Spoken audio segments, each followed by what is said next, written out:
Assalamualaikum warahmatullahi wabarakatuh. Perkenalkan saya Muhammad Faiz Firdaus dari Teknik Industri 24132030 Manajemen Keperawatan, dosen Tri Murniati. Hari ini saya akan memberikan presentasi tentang maintenance strategi. Pertama ada maintenance and the industrial organization. Pertama, Etzioni mendefinisikan organisasi sebagai kelompok manusia, individu, dan kelompok individu yang dibangun dan direkonstruksi untuk tujuan tertentu. Nomor 2, organisasi dilihat sebagai sistem terbuka yang mengambil masukan dari lingkungan dan mengubahnya dengan serangkaian kegiatan melalui beberapa tujuan. 3, sistem terbuka bersifat kontinu atau interaksi dengan lingkungannya dan mencapai kondisi mantap sambil tetap mempertahankan kapasitas untuk bekerja atau transformasi. Nomor 4, sistem ini terbuka dalam arti dapat bereaksi tidak hanya pada input langsung dan output tetapi juga perubahan lingkungan sekitar. Pandangan sistem manajemen pemeliharaan. Beberapa penulis memodelkan organisasi industri sebagai sistem sosioteknis yang terdiri atas berbagai subsistem. Kass dan Rosenweig melihatnya sebagai sistem sosioteknik dengan 5 subsistem. Input dan output yang terkait dengan sendirinya akan berinteraksi dengan subsistem lainnya. Nomor 1, pengaturan berorientasi pada tujuan. Nomor 2, subsistem teknis, bagian yang menggunakan pengetahuan, teknik, peralatan, dan fasilitas. Nomor 3, subsistem struktural, orang-orang yang bekerja sama dalam kegiatan terpadu. Nomor 4, subsistem psikososial yang dalam hubungan sosial terkoordinasi oleh subsistem manajerial.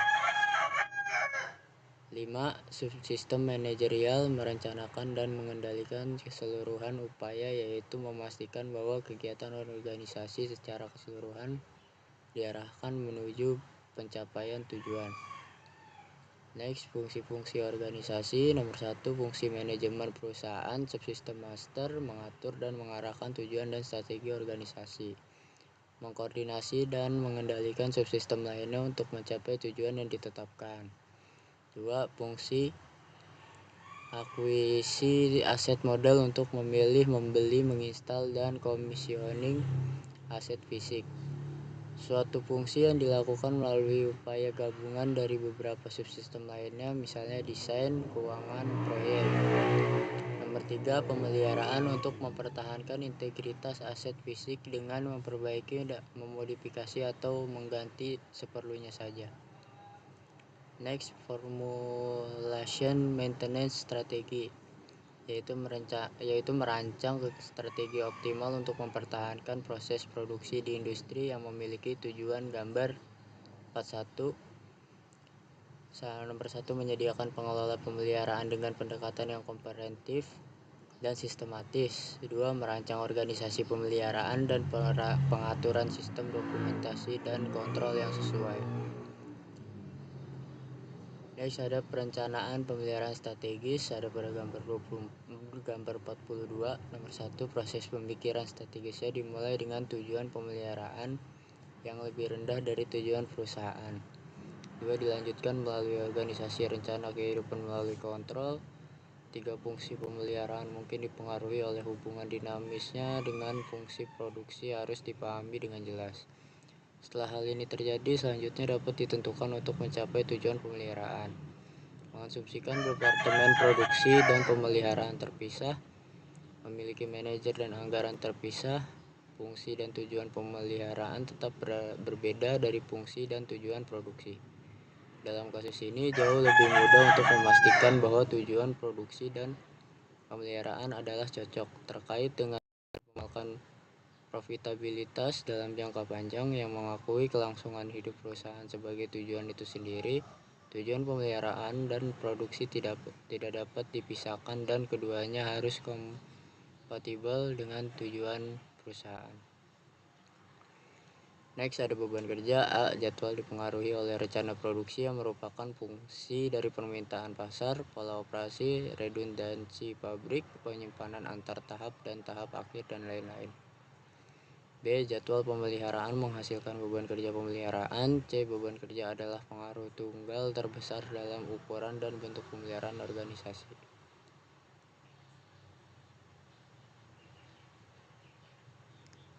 Next, organisasi pemeliharaan. Elemen organisasi pemeliharaan yaitu struktur sumber daya, struktur administrasi, dan sistem organisasi.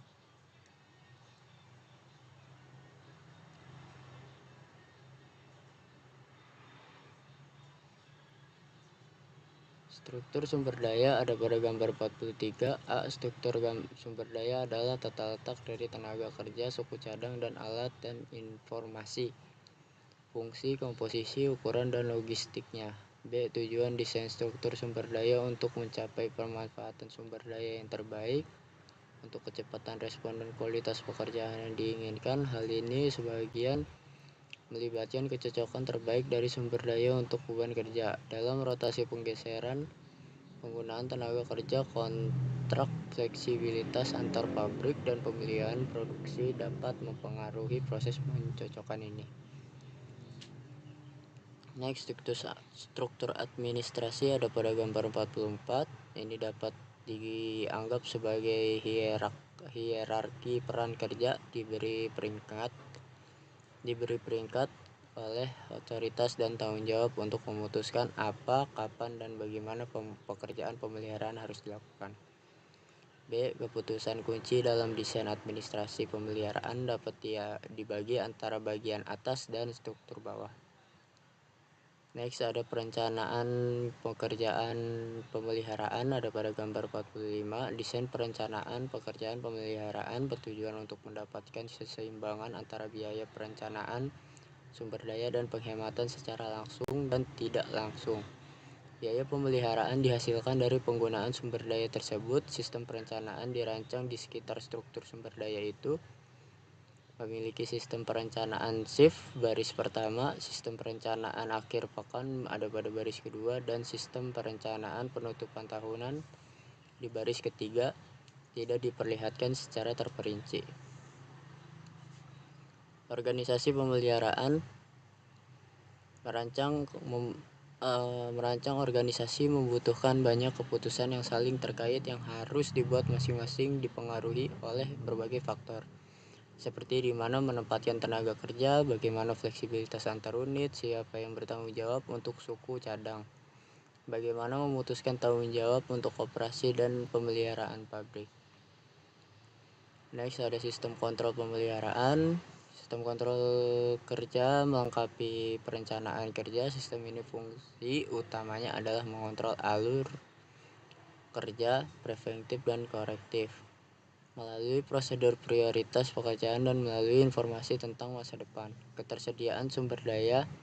Sejumlah indeks kinerja yang digunakan membantu proses ini yaitu A. Total hari-hari dalam log forward. B. Hari-hari dalam catatan yang ke depan berdasarkan prioritas. C. Main days dalam backlog. D. Persen pekerjaan yang direncanakan selesai per periode. E. Persen pekerjaan preventif selesai per periode. Sistem kontrol diperlukan untuk memastikan bahwa organisasi pemeliharaan mencapai tujuan. Sebagai ilustrasi contoh sistem kontrol kerja dapat dilihat pada gambar 46.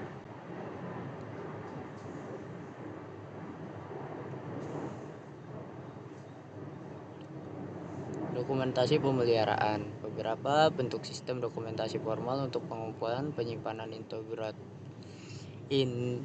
interogasi, analisis, dan pelaporan informasi. Jadwal manual, gambar, atau file komputer diperlukan untuk memfasilitasi pengoperasian semua elemen manajemen pemeliharaan. Sebagai contoh ilustrasi dari sistem dokumentasi pemeliharaan dapat dilihat pada gambar 47.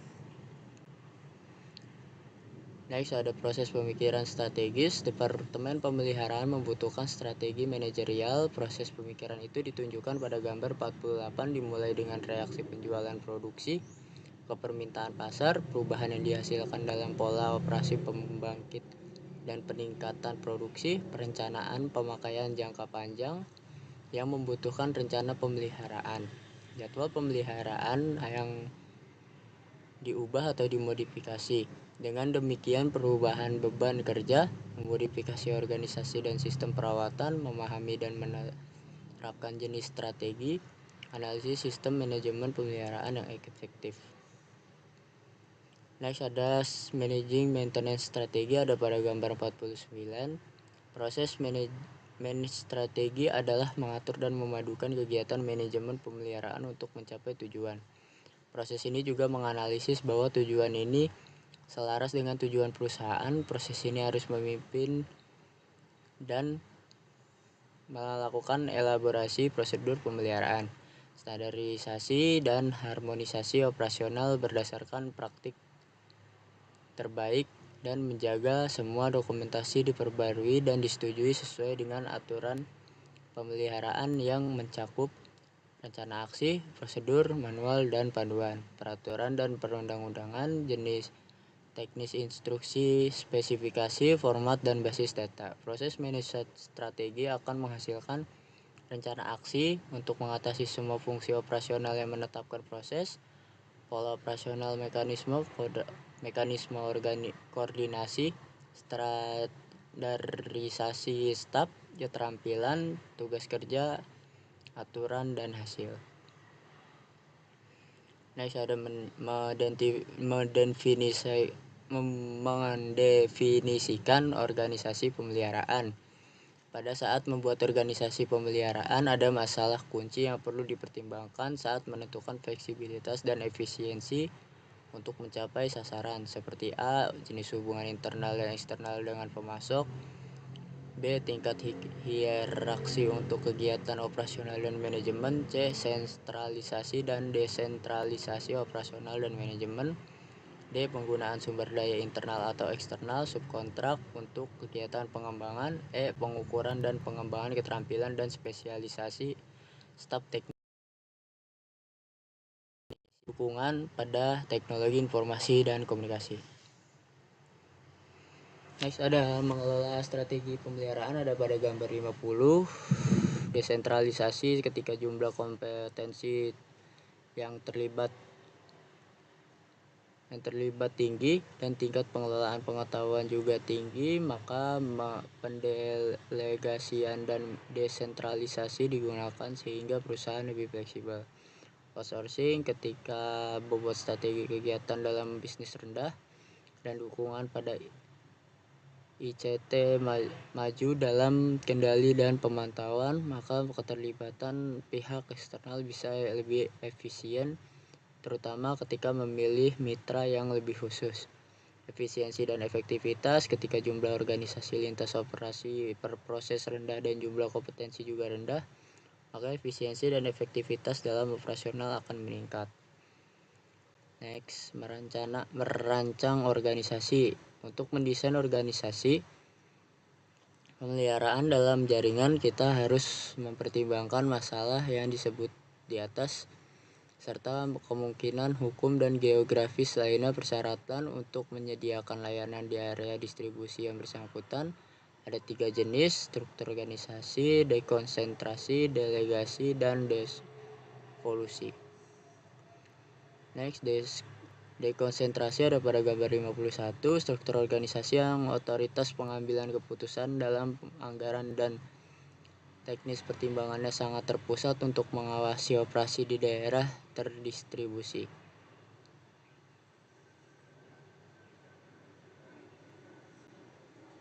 Next ada delegasi, ada pada gambar 52. Struktur organisasi yang otoritas pengambilan keputusan dalam anggaran dan teknis pertimbangannya didelegasikan, tetapi akhirnya dikendalikan oleh organisasi pusat.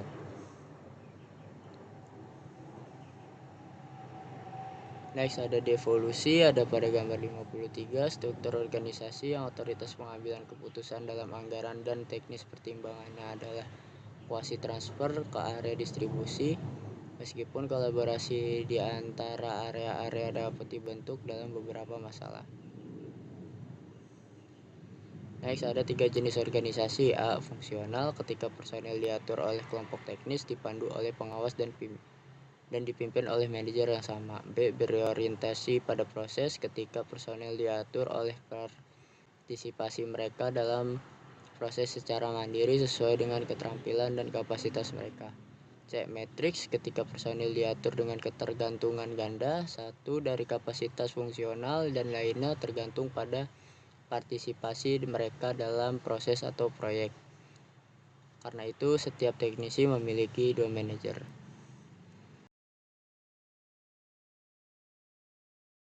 Menjadi 2 masalah yang berbeda. Satu berfokus pada estimasi tingkat manajerial dan yang kedua itu berkonsentrasi pada desain tenaga kerja operasional. Langkah-langkah yang diusulkan oleh ukuran organisasi pemeliharaan yaitu A. Ditentukan jenis organisasi dari sudut pandang operasional.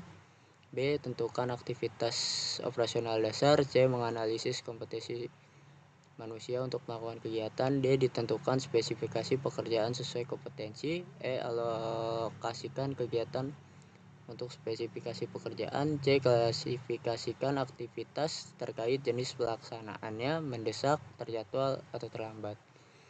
G. Perkiraan beban kerja kuantitatif pada tingkat operasional pertama dalam kegiatan perkiraan dan waktu berjalannya. Next, ada teknik prediksi kualitatif dan kuantitatif. Teknik kualitatif didasarkan pada pengalaman atau pengukuran terhadap tolok ukur dan mereka terutama dipekerjakan untuk mengimplementasi yang cepat. Teknik kuantitatif didasarkan pada kecenderungan termasuk hubungan proporsional dengan indikator kinerja atau pemodelan statistik dan mereka terutama digunakan ketika ada cukup data dan informasi historis.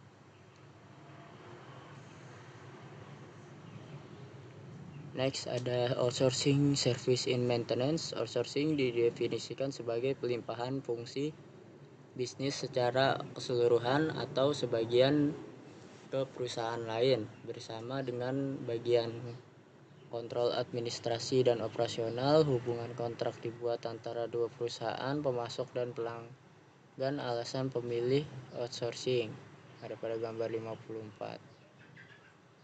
Next, ada kelebihan outsourcing. Pertama, pengurangan biaya dengan kualitas yang sama untuk menggunakan pemasok yang lebih khusus. 2. Biaya rekonstruksi yang mengubah biaya tetap dengan biaya variabel dalam hal yang disediakan jasa. 3. Merancang pekerjaan lokal melalui kontrak dengan perusahaan lokal. 4. Memperoleh anggaran cepat dengan manual aset. 5. Meningkatkan kualitas untuk spesialisasi yang lebih tinggi. 6. Akses ke pengetahuan ahli dari luar. 7. Standarisasi dan akses ke skala ekonomi regeneering. 8. Pembilasan sumber daya untuk tujuan lain. 9. Meningkatkan fokus perusahaan. 10. Memperbaiki manajemen fungsi-fungsi sulit untuk ditangani. 11. Mengoptimalkan tugas-tugas rutin. 12. Membagikan risiko dan fleksibilitas permintaan dengan perusahaan pemasok. 13. Memberikan jaminan hukum dalam layanan. 14. Mengembangkan hubungan antara aspek keuangan dan tingkat layanan. Dan 15. Titik awal untuk perubahan dalam organisasi kecepatan. Next, 1. Harapan yang dipenuhi dalam skenario yang dikembangkan untuk menghasilkan proses outsourcing. 2. Perubahan kualitas karena pelanggaran perjanjian layanan, baik oleh pengetahuan atau kemampuan perusahaan pemasok atau kesalahan dari definisi dari perusahaan yang sama. 3. Hilangnya pengetahuan atau keterampilan melalui transfer ke pemasok, di mana lebih banyak kesulitan untuk mempertahankan dan meningkatkan.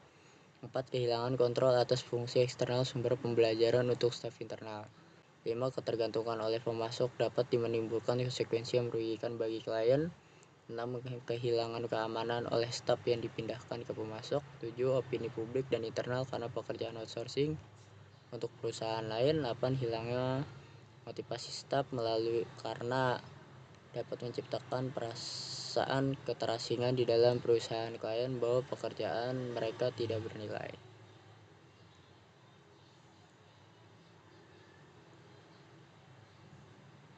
Next ada kriteria outsourcing, ada pada gambar 55, pertimbangan nomor 1 strategis, nomor 2 konsensi biaya dan sumber daya, 3 kontribusi terhadap kualitas, 4 pengetahuan yang terlibat, 5 kendalikan kemungkinan.